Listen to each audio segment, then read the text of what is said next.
오늘 말씀의 제목은 은혜로다. 모든 것이 주님의 은혜로다 라는 제목으로 함께 말씀 나누겠습니다. 정말 욥기 42장 어떻게 우리가 이 묵상을 했는지 참 긴 시간 동안 우리가 이 묵상을 하면서 참 하나님이 주시는 귀한 은혜가 있었습니다. 어제는 제가 이 욥기 1장부터 42장을 오디오로 이렇게 쭉 들으면서 다시 그때 깨닫지 못했던 것, 느끼지 못했던 것들을 다시 느끼게 됐습니다. 정말 하나님이 욥을 얼마나 사랑하셨는지, 하나님이 한 인간을 얼마나 정말 극진히 돌보시는지, 그것을 다시 한번 말씀을 들으면서 깨달았습니다. 오늘 대단원의 막을 내리는데요, 욥기 우리 42장 1절에 보면 욥이 여호와께 대답하여 이르되 주께서는 못하실 일이 없사오며 무슨 계획이든지 못 이루실 것이 없는 줄 아오니. 자, 이제 욥이 뭐라고 하는 거냐면, 하나님, 제가 이제 알았습니다. 이제야 알았습니다. 이제야 깨달았습니다. 그 얘기를 하는 겁니다. 무엇을 알았다고 합니까? 첫 번째는 주님께서는 못하실 일이 없으시다는 것을 알았다는 겁니다. 두 번째로는 주님의 계획, 주님이 계획하신 것은 어김없이 이루어진다는 것을 이제야 깨달았습니다.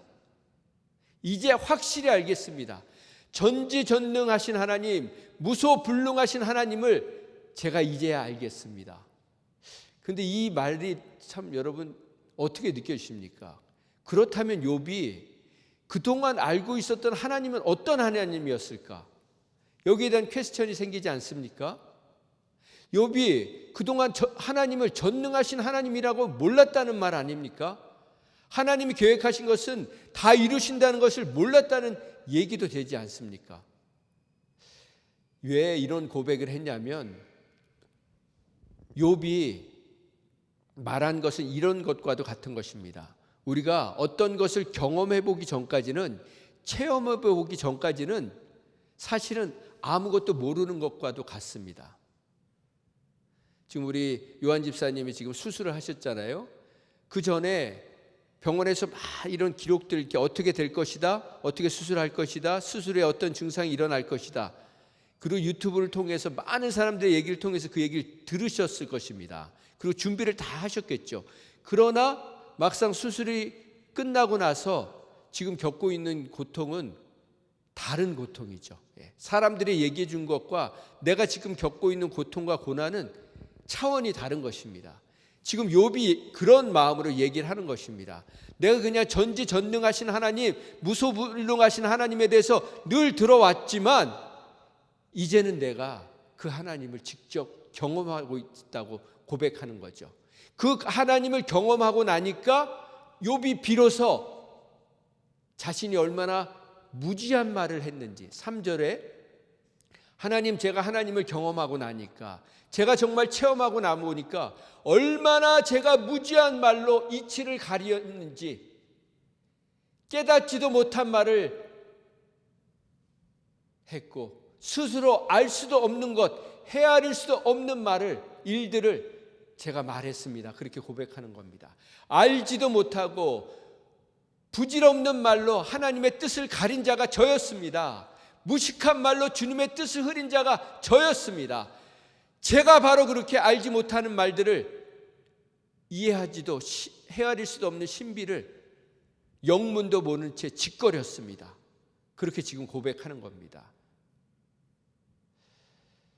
대충 알고 있는 것, 그냥 들어서 알고 있는 것, 그냥 우리가 학습을 통해서, 이론을 통해서, 정보를 통해서 알고 있는 것, 이것이 내 것이 되려면 직접 부딪혀 봐야 합니다. 직접 경험해 봐야 합니다. 몸으로 체험해 보아야만 합니다.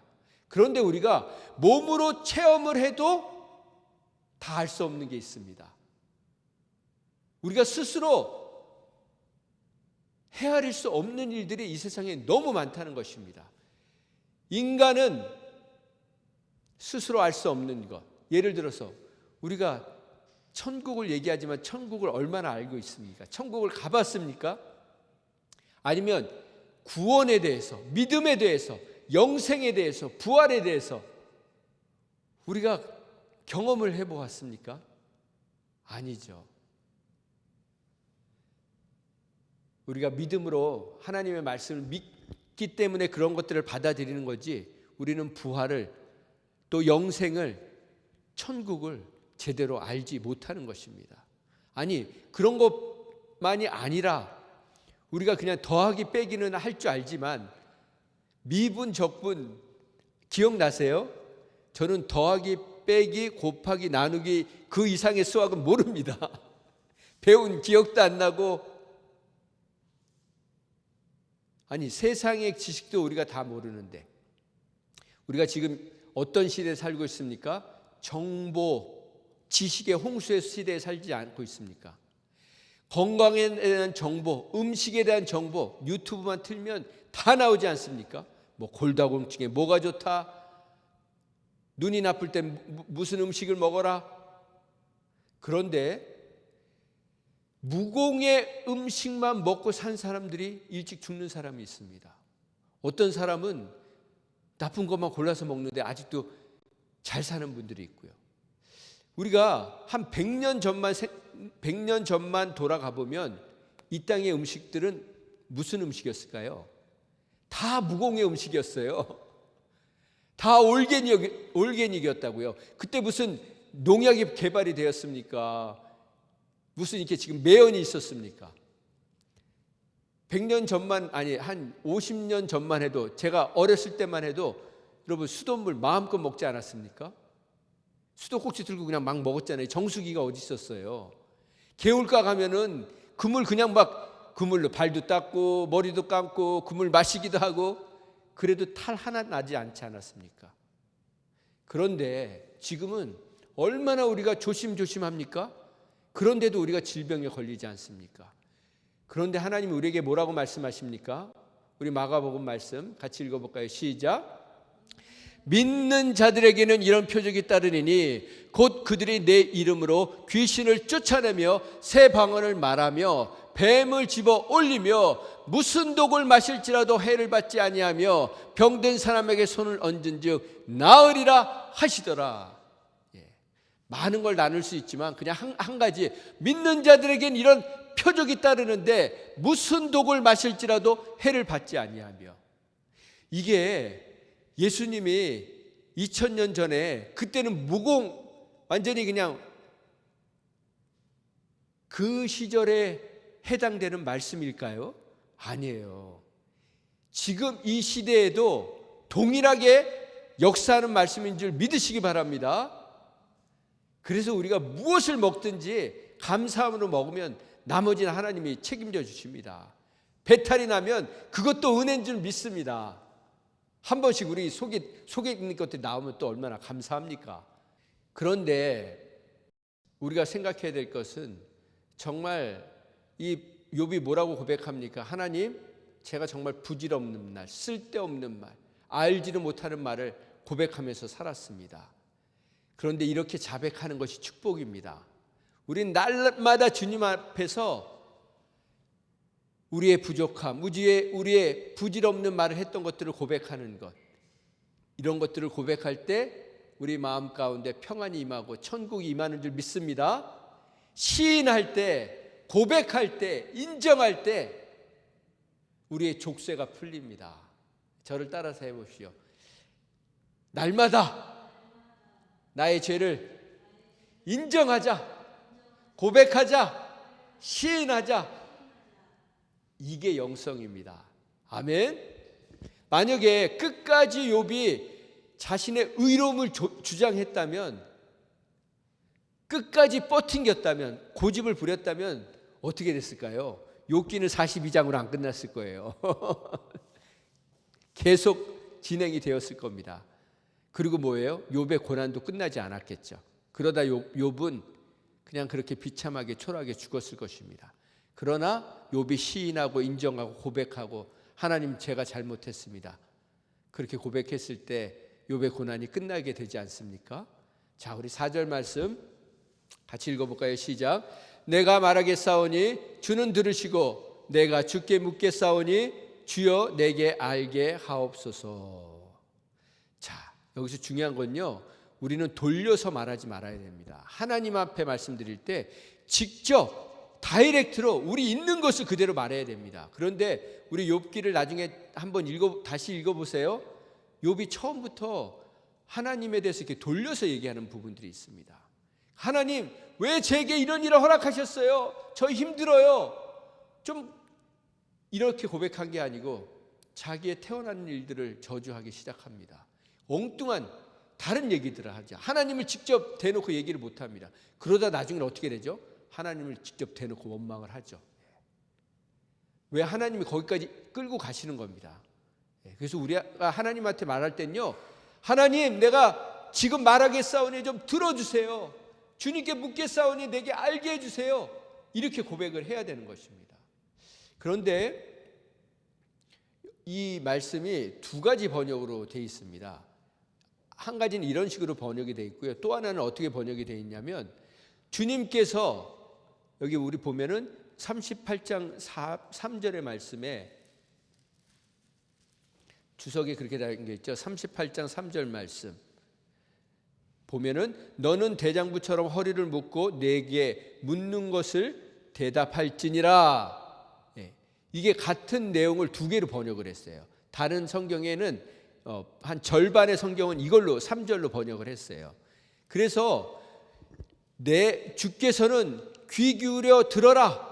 내가 지금부터 말하겠다. 욥아, 내가 너에게 물어볼 테니 내게 대답하여라. 이렇게 이제 번역한 성경이 절반이 그렇게 번역을 했습니다.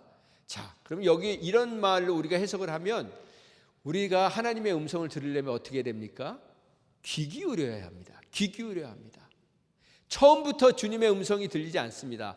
여러분 성경을 읽으시면 성경 그냥 아침에 묵상하려고 딱 피시면 그때부터 하나님이 막 말씀하세요? 그게 막 들리세요?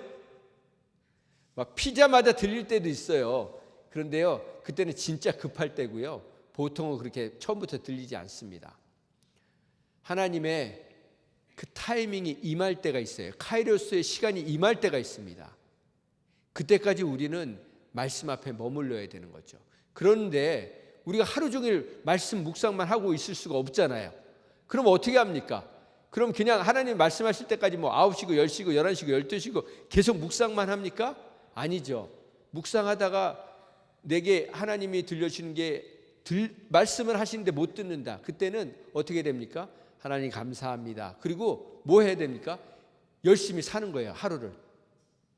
어떻게 해요? 말씀 잊어버리고가 아니고 말씀을 계속 묵상하면서 이 말씀이 어떤 말씀이었지? 하나님 이해가 안 가는데 이해해 주세요. 그러면서 열심히 하루를 사는 거예요. 그러면 어느 순간 하나님이 들려주십니다. 일상을 열심히 살다 보면 어느 순간 들려주세요.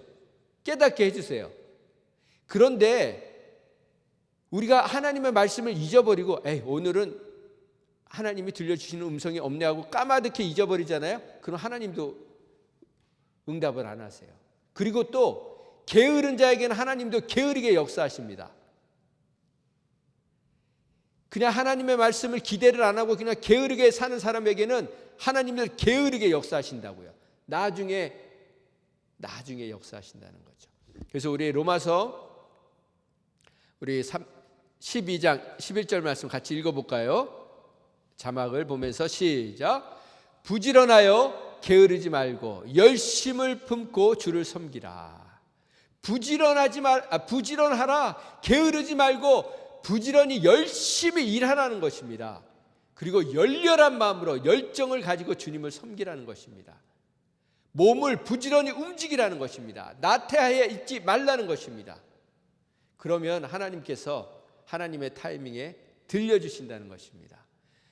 5절 말씀 같이 읽어볼까요? 시작. 내가 주께 대하여 귀로 듣기만 하였사오나 이제는 눈으로 주를 배움나이다. 이 말씀 욥기에서는 가장 유명한 말씀이죠. 이 말씀에 보면 지금 욥이 그동안 주님에 대해서 귀로 듣기만 했다는 겁니다. 그런데 이제는 눈으로 주를 배운다는 거예요. 그런데 우리가 39장부터 하나님이 나타나셔서 말씀하셨거든요. 자, 38장부터 나서 말씀했는데 38장 1절 같이 읽어볼까요? 38장 1절 시작. 그때 여호와께서 폭풍우 가운데에서 욥에게 말씀하여 이르시되. 자, 여기 지금 하나님이 나타나신 건 맞습니다. 그러나 이런 몸으로 나타나신 게 아닙니다. 그렇죠?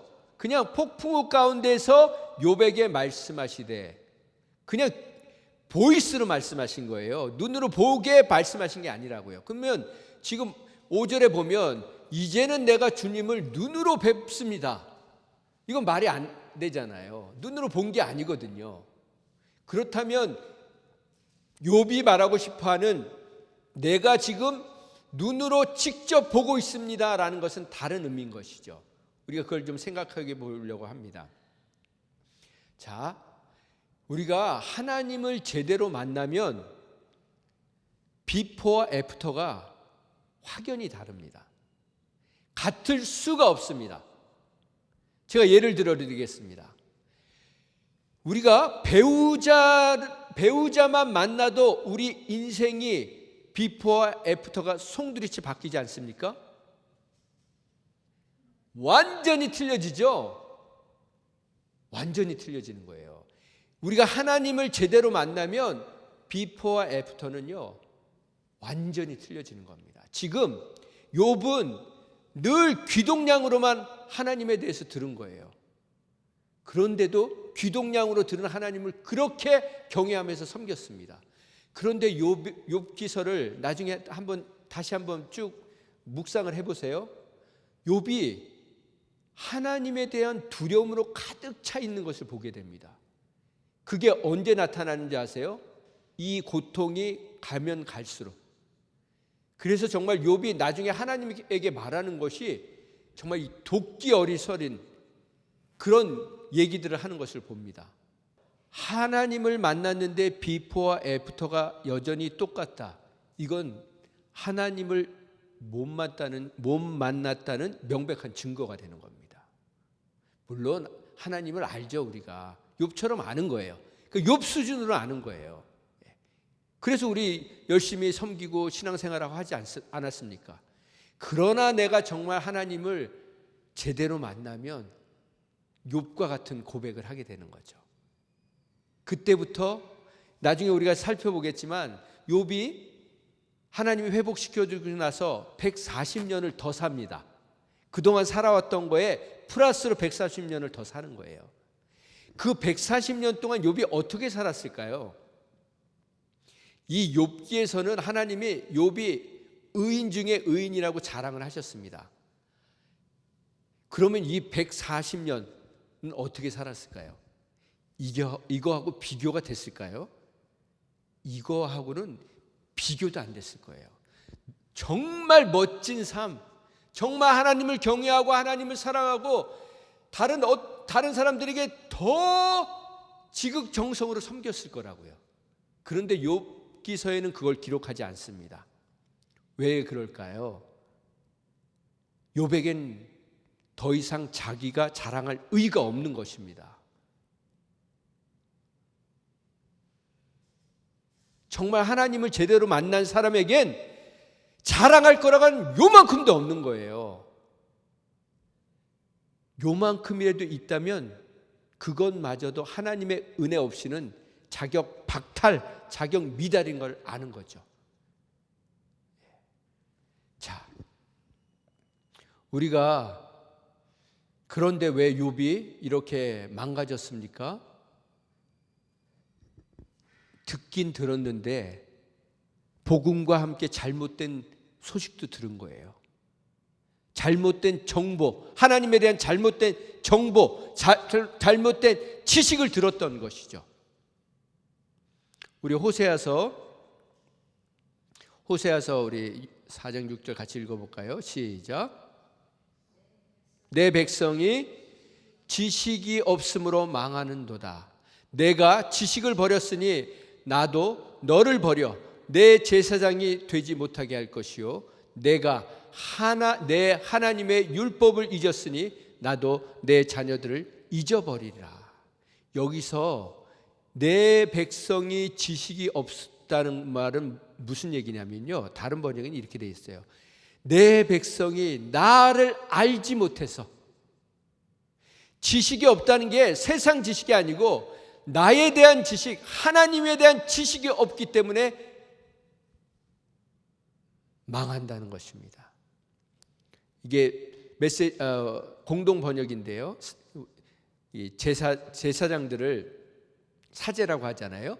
너희 사제라는 것들이 나를 알려고 하지 않으니 나도 너희를 사제직에서 몰아낸다.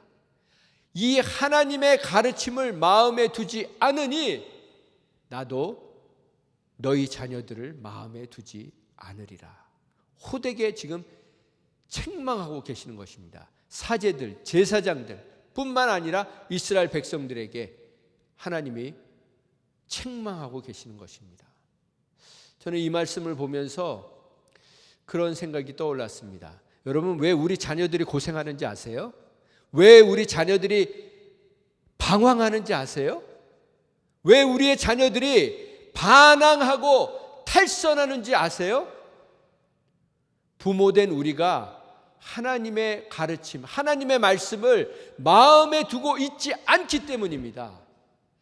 하나님의 가르침대로 우리가 살고 있지 않기 때문에 우리 자녀들이 방황하고 반항하고 탈선하고 있는 것입니다. 그러면서 제가 든 생각이 있습니다. 여러분, 제가 부탁드립니다. 자녀들 앞에서 좀 망가져 보세요. 저를 따라서 해보세요. 오늘부터 내가 자녀들 앞에서 망가지겠다. 허점을 보여주겠다. 내 약점을 시인하겠다. 네, 제가 예를 하나 드리겠습니다. 왜 이렇게 말씀드리는지. 제가 전도사 시절에 이렇게 저희 스태프들하고 같이 이렇게 수련회를 간 적이 있었어요. 저희 한국에 있을 때 동해로 갔는데 거기 바다 멋있잖아요. 동해 바다 멀리 이제 운전해서 갔습니다. 근데 잘 놀다가 그 친구들이 한 명씩 막 데리고 가가지고 물에 빠뜨리는 거예요. 장난하는 거죠. 우리 그런 장난 많이 하잖아요. 근데 이제 거의 다 빠뜨렸어요. 이제 저만 남은 거예요. 근데 제가 기분이 갑자기 나쁜 거예요. 아니, 저것들이 날 빠뜨리려고 그래? 그래가지고 막 저한테 달려오는 거예요. 그래서 제가 막 도망갔어요. 근데 도망가다가 잡혀줘야 되는 거잖아요. 그리고 물에 한번 빠져줘야 이렇게 재밌게 해피엔딩 끝내는 거잖아요. 근데 제가 이렇게 가다가 도망가가지고 숙소로 그냥 갔어요. 숙소로 가가지고 안 나왔어요. 그러니까 그 스태프들이 재밌게 놀다가 분위기가 썰렁해졌잖아요. 그리고 이제 저는 결국 안 나가고 어떻게 정리하고 왔더라고요. 그러고 수련회 완전히 은혜였을까요? 그냥 썰렁하고 끝났죠. 제가 왜 그때 그랬는지, 그냥 그 자존심이 갑자기 발동을 딱 하는 순간, 니들이 날 빠뜨리려고 그래? 나를 완전히 체면을 구기려고 해? 그래가지고 그냥 제가 왔다니까요. 저는 지금도 생각하면 너무 창피하고요. 그 친구들 만나면 다시 이렇게 그 고백을 하고 싶어요. 이게 정말 부끄러웠다고. 자, 제가 왜 이런 말씀 드리냐면요. 여러분, 강아지들 키우시잖아요. 여러분들이 강아지 잘만 해주세요. 개처럼 취급하실 때 많잖아요. 근데 걔가 저는 막 이렇게 산책 나와가지고 이렇게 이쁘게 가꾸는 이게 같이 가는 사람들도 봤지만, 어떤 사람은요 막 개를 그냥 확확 끌더라고요. 자기 마음대로 안 오니까 막 딴 데 가니까 그냥 그 개줄을 막 확확 끄는데, 저 같으면요 가서 그냥 주인 물어버려요. 그리고 그냥 나 죽여 하고 그냥 물어버리고 그냥 끝내버리지. 그런데 그 개들이 어떻게 해요? 그 주인 앞에 꼬리를 치잖아요.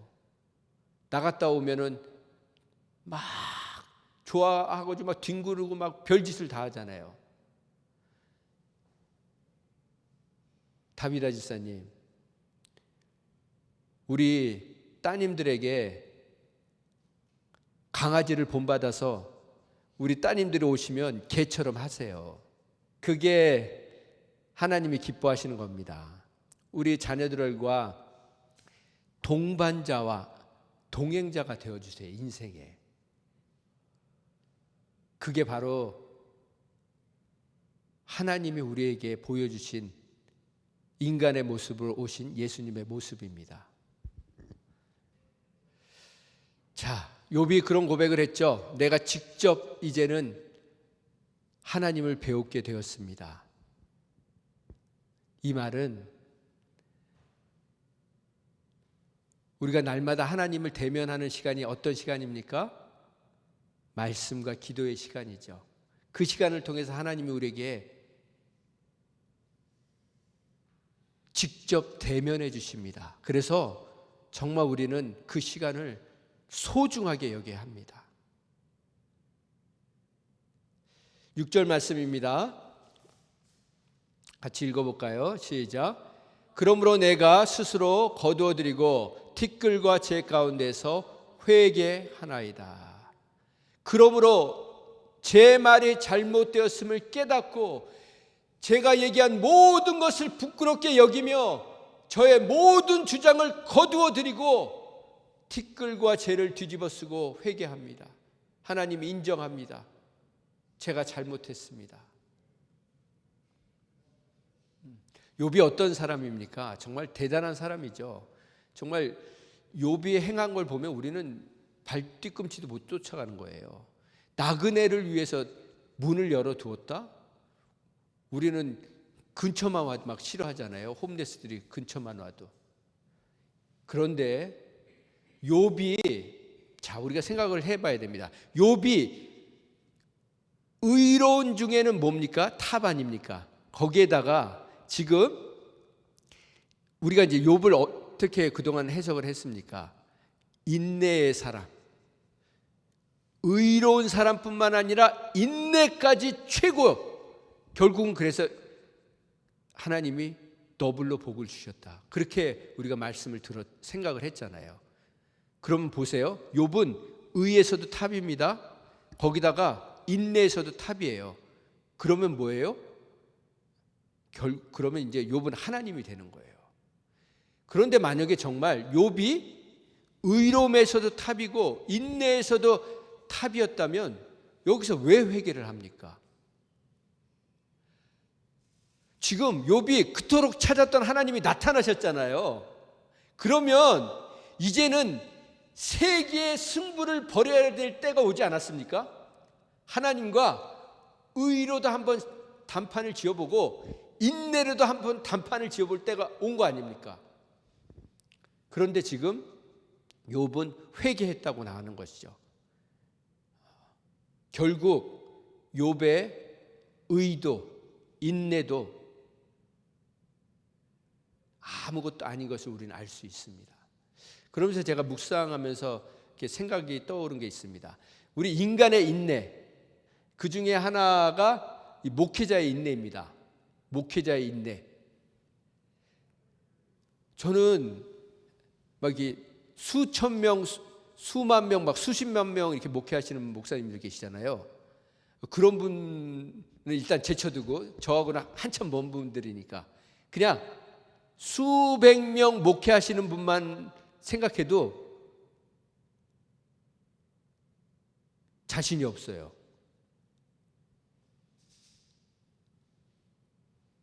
제가 이걸 다른 말로 해드리면 부모의 인내. 우리 다비다 집사님이 좋아하시는 얘기죠. 부모의 인내. 우리 집사님이 얼마나 많이 자녀들에게 인내했습니까?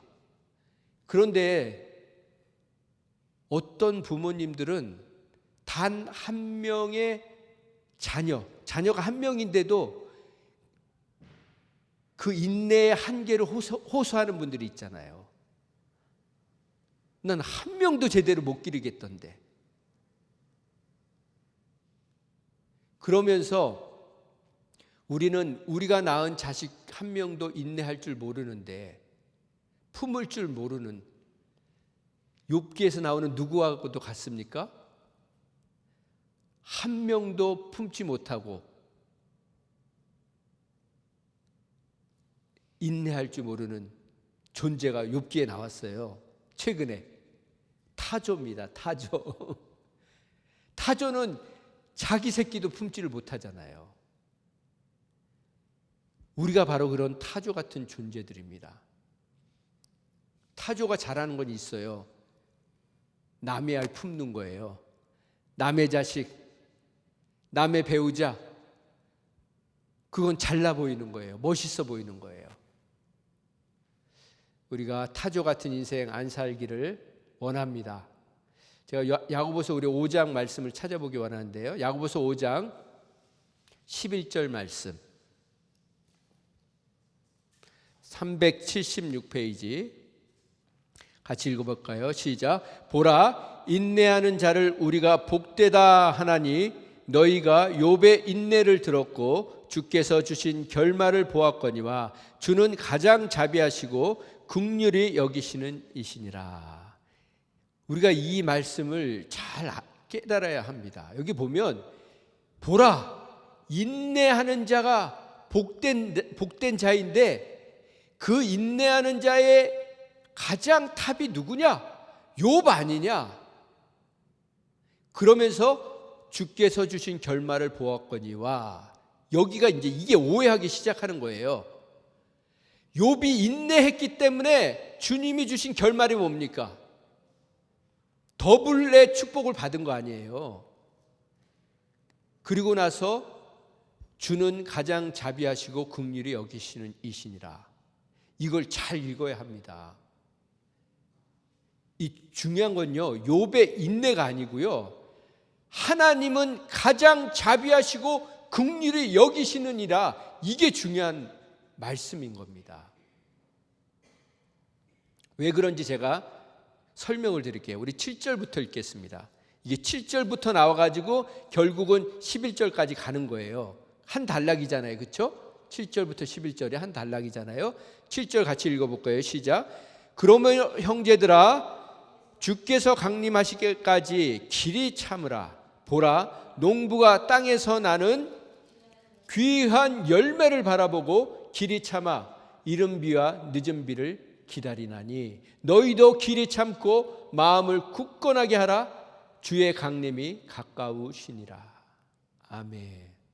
자, 여기서 우리가 답을 찾는 거예요. 땅에서 나는 귀한 열매, 그게 뭘까요? 땅에서 나는 귀한 열매, 이게 바로 욥이고 우리들을 말씀하시는 거예요. 그런데 여러분, 열매가 맺히는 데는 반드시 시간이 걸립니다. 그러나 하나님은 우리 한 사람 한 사람에게 이런 기대가 있으신 것입니다. 귀한 열매, 하나님이 보시기에 욥은 귀한 열매인 거예요. 타조와 같은 우리도 하나님에게는 땅에서 맺기 원하시는 귀한 열매라고요. 마찬가지로 우리에게 허락하신 자녀, 하나님이 보시는 귀한 열매라는 것입니다. 그런데 우리는 얼마나 빠른 응답, 빠른 결과, 빠른 열매, 그걸 기대합니까? 그래서 설 익은 열매를 먹게 되지 않습니까? 깊은 맛, 진한 맛, 숙성된 맛, 그런 거 하면 막 클릭되시죠? 이걸 다른 말로 하면 깊이 있는 사람, 그 사람은 인내하는 사람이라는 것입니다. 그런 사람들은 고통을 이겨내는 자세가 틀리죠. 그런 사람에게 맺히는 열매가 틀립니다.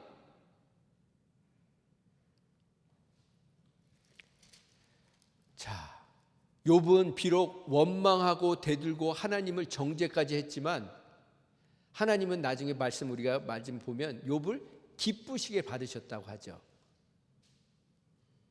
그러면 여기서 우리가 생각해야 될 게 정말 의로운 것은 욥이 아니라 하나님이시라는 것입니다. 정말 인내하는 자는 욥이 아니라 하나님이시라는 것입니다. 그래서 하나님의 의와 인간 최고의 의. 자, 보세요. 하나님의 의, 그리고 인간 최고의 의. 이것은 어떤 차이일까요? 하늘과 땅 차이입니다. 하늘과 땅 차이라는 건 무슨 말일까요? 이건 비교가 안 된다는 것이죠. 이 간격을 좁힐 수가 없습니다. 하늘과 땅이 어떻게 맞닿을 수가 있겠습니까? 그래서 이 9절 말씀, 야고보서 9절에 보면, 5장 9절에 보면 뭐라고 나옵니까? 시작. 형제들아 서로 원망하지 말라. 그리하여야 심판을 면하리라. 그렇습니다. 누구도 원망하지 말라고 하는 것입니다.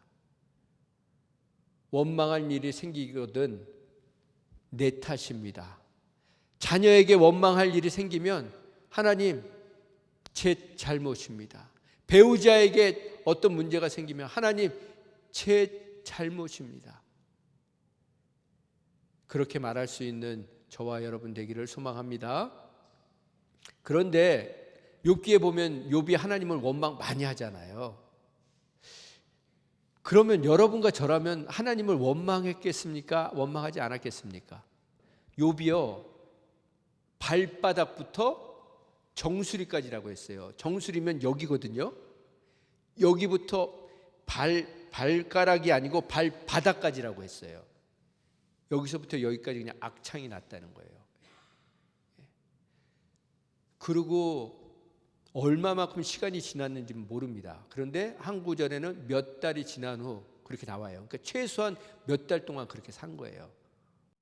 그 상황에서 원망 안 할 사람이 누가 있겠습니까? 말로는 안 해도 속으로라도 원망하지 않겠습니까? 그런데 이 6절 말씀, 우리 다시 한번 본문 6절을 한번 보겠습니다. 6절 말씀 시작. 그러므로 내가 스스로 거두어드리고 티끌과 재 가운데서 회개하나이다. 우리가 하나님을요 제대로 만나면 만날수록, 하나님을 알아가면 알아갈수록 우리는 두 가지밖에 할 게 없는 것을 깨닫게 됩니다. 첫 번째는 뭐냐면요, 회개예요. 회개. 두 번째는 감사합니다. 이거밖에 없어요. 우리 인생에는 할 게. 회개하는 것과 감사하는 것. 그리고 모든 것이 하나님의 은혜이고 긍휼이고 인내이고 사랑이었음을 고백하게 됩니다. 자, 우리 7절 말씀부터 보면, 이게 7절 말씀에 맨 마지막에 보면 내 종 욥의 말과 같이 옳지 못함이니라. 이게 무슨 얘기냐면요, 너희들은 욥처럼 솔직하지 못했다. 진실하지 못했다.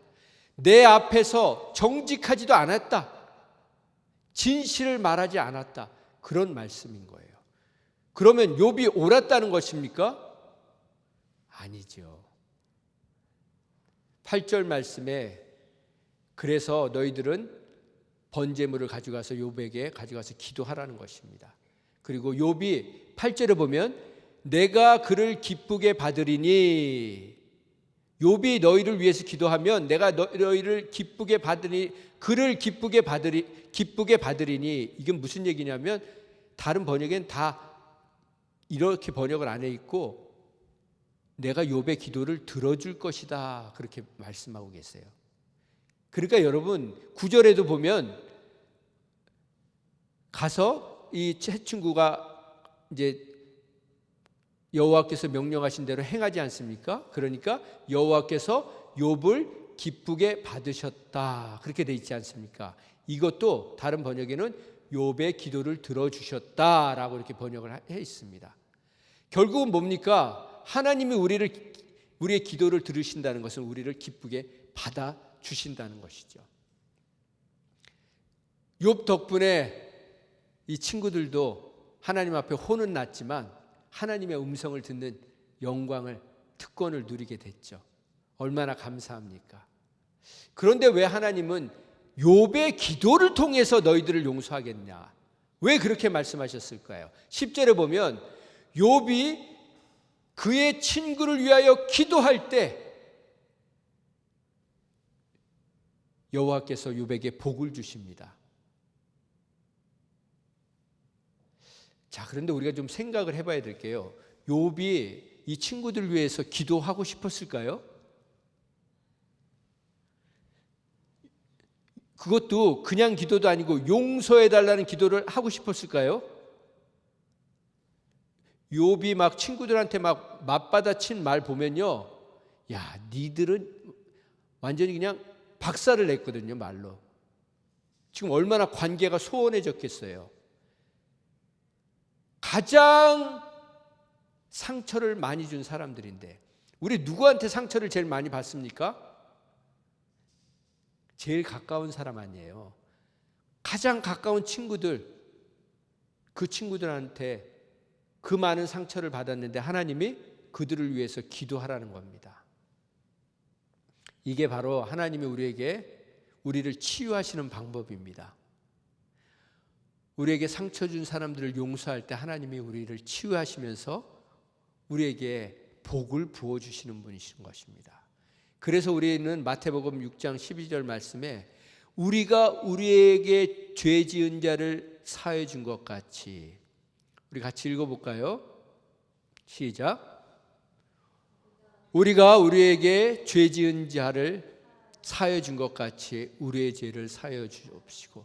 이거 우리가 주기도문은 맨날 읽는 말씀 아닙니까? 그런데 이 뒤에 말씀은 기가 막힌 말씀이 있어요. 14절 15절 말씀 시작. 너희가 사람의 잘못을 용서하면 너희 하늘 아버지께서도 너희 잘못을 용서하시거려니와 너희가 사람의 잘못을 용서하지 아니하면 너희 아버지께서도 너희 잘못을 용서하지 아니하시리라. 이 말씀은 우리가 너무나도 간과하고 있죠. 그래서 이제 11절 말씀에 보면 하나님이 그를 회복시켜 주시고 또 자녀들을 주시고 뭐 재물들은 더블로 주시고 그리고 나서 다 사람들이 와서 함께 음식을 먹으면서 그 관계가 회복이 됩니다. 12절에 보면 여호와께서 욥의 말년에 처음보다 더 많은 복을 주시니, 그러고 나서 세 딸에 대한 얘기가 나오죠. 근데 저는 이 12절을 묵상하면서 욥이 어떻게 10자녀를 또 낳았을까? 어떻게 낳았을까요? 아내를 통해서 낳았겠죠. 뭐 입양을 했겠어요? 자기가 낳은 거 아니에요. 그러면 그 아내가 어떤 아내였습니까? 떠나지는 않았죠. 그러니까 어디 아마 친정에 가 있었겠죠. 그러다가 이제 욥이 다시 이제 하나님이 고쳐주셨다니까 이제 뭐 양도 생기고 그러니까 왔겠죠. 그렇죠? 보따리 싸가는 거 갖고 몰래 와서 왔겠죠. 뭐 어떻게 왔는지 모르지만 재혼했다는 얘기는 없잖아요. 네, 뭐 입양했다는 얘기도 없고. 그 욥의 아내가 뭐라고 했습니까? 하나님을 욕하고 죽으라고 했던 아내 아닙니까? 그런데 욥이 그 세 친구는 물론이고 욥의 아내를 다시 버리지 않고 품고 살았다는 겁니다. 여기에 놀라운 비밀이 있습니다. 여러분, 정말 이전보다 더 큰 축복 받고 싶으세요? 그냥 집사님 이대로 살시고 싶으세요? 아니면 더 큰 축복을 받고 싶으세요? 그렇죠. 여기에 비결이 있다니까요. 우리가 이전보다 더 큰 축복을 받으려면요, 지금 내게 붙여준 사람들을 소중히 여겨야 합니다. 진심으로 감사해야 합니다. 그리고 길이길이 참아야 됩니다. 인내해야 합니다. 그래야 하나님이 나를 인내해 주신 것처럼, 그래야 우리가 야고보서의 말씀처럼 그 귀한 열매가 맺히는 것입니다. 처음보다 더 큰 복을 받는 비결이 여기 있는 것입니다. 마지막에 그래서 제가 한 가지 더 팁을 드립니다. 여기 15절부터 보면 아들 7 얘기는 안 나와요. 딸 3만 나옵니다. 그 딸 3에게 같은 유산을 나누어 주었다. 오빠들에게 나누어 준 것처럼 똑같이 유산을 나누어 주었다. 자, 여기서 우리가 깨달아야 될 것은 자녀를 편애하지 말아야 된다는 것입니다. 제가 아는 분은요, 아들이 채 1년을 살지 못하고 죽었어요. 그러고 나서 딸 1명을 낳습니다. 그런데 그 딸이 지금 장성했거든요. 결혼까지 했어요. 그런데 이 엄마가 지금도 죽은 오빠와 이 딸을 비교를 해요. 아니, 1년도 안 사는 애는 무슨 걔가 말을 했겠습니까? 뭘 했겠습니까? 그런데 그 아이는 잊지를 못하고 아직 살아있는 그 딸 하나는 여전히 비교하면서,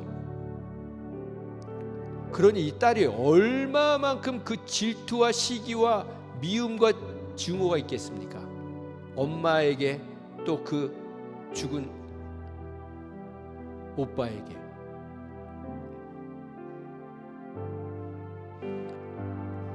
우리는요, 정말 우리가 편애하는 것이 얼마나 하나님 앞에 큰 죄인지 알아야 됩니다.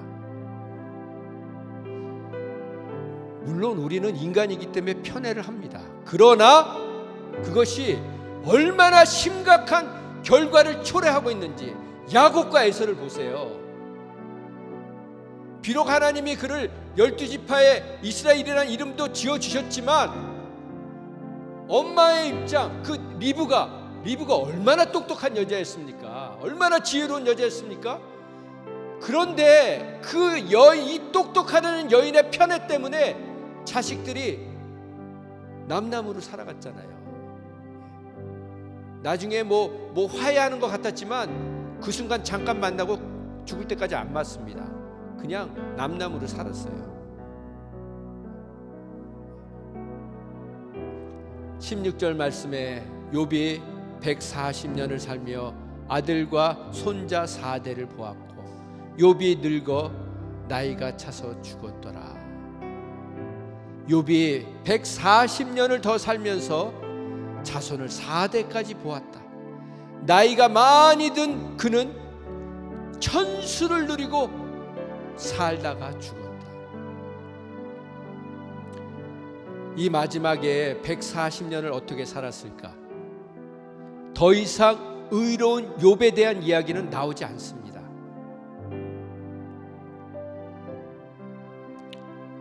왜냐하면 인간의 의는 누더기 의이고 그 누더기 의마저도 하나님의 은혜 없이는 박탈 자격 미달이기 때문입니다. 기도하겠습니다. 여러분, 욥기서는 많은 이야기를 할 수 있지만 제가 내린 결론은 은혜로다. 모든 것이 은혜로다.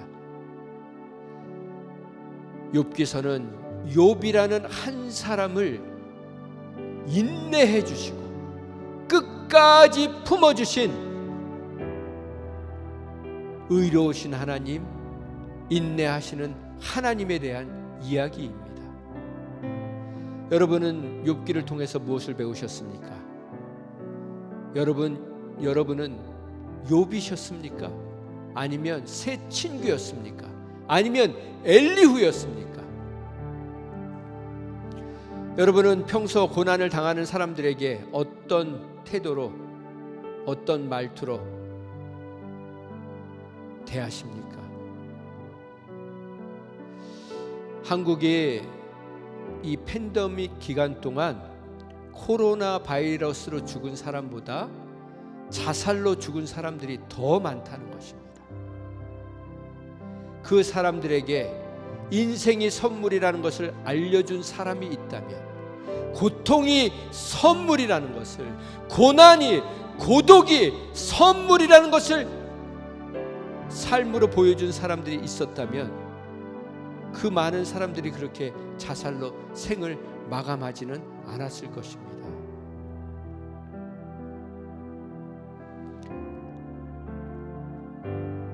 고난당한 것이 내게 유익이라. 이로 말미암아 내가 주님의 율례를, 뜻을 배웠나이다.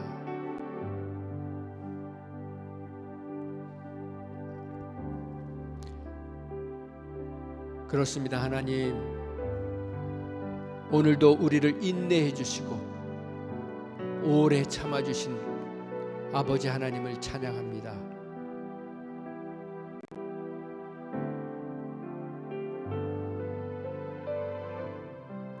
욥기를 읽으면서 때로는 욥을 정죄하고 비난하고, 때로는 친구들을 비난하고, 때로는 엘리야를 비난하고 그랬던 저희들의 모습을 회개합니다. 손가락에 상처 하나만 있어도 내 몸을 사리는 우리들 자신인데, 정수리부터 발바닥까지 악창이 나 있는 그 욥을 향해 정죄의 화살을 쏘아댔던 것이 바로 저의 모습이고 우리들의 모습이었던 것을 회개합니다. 그 욥마저도 하나님을 정죄하고 원망하고 비난했지만 그 욥을 다시 돌이키게 하시고 하나님의 선하심을, 인자하심을 맛보게 하셔서 남은 140년을 살면서 단 한마디도 자신이 의롭다고 내세우지 않게 하시는 그런 하나님과 동행할 수 있는 특권을, 축복을 허락해 주셔서 감사합니다. 하나님, 우리의 남은 삶이 어떤 이유로든 고난을 당하는 자들에게 정죄와 비판과 판단으로 다가가지 않게 하여 주시옵소서. 그리고 때로 우리가 이해할 수 없는 고난 속에, 고통 속에 처한다 할지라도 하나님을 원망하지 않게 하여 주시옵소서. 은혜로다, 모든 것이 은혜로다 라고 고백하는 감사의 사람들 되게 하여 주시옵소서. 이제는 은혜를 모르는 자들과 악인들에게도 아낌없이 은혜를 베풀어 주시는 우리의 하나님 아버지의 사랑과 그 사랑을 몸소 십자가에서 증명해 주신 예수님의 형언할 수 없는 사랑과 그 은혜와 사랑, 날마다 깨닫게 해주시는 성령님의 동행하심이 더 이상 그 누구도 정죄하지 않으며 이 땅에서 누더기 의의 옷이 아니라 예수 그리스도의 의의 옷, 은혜의 옷, 구원의 옷, 그 옷을 입고 십자가의 사랑, 십자가의 은혜만을 전하며 살기로 결단한 심령 위에 지금부터 영원히 함께해 주시기를 예수님의 이름으로 축원드립니다. 아멘.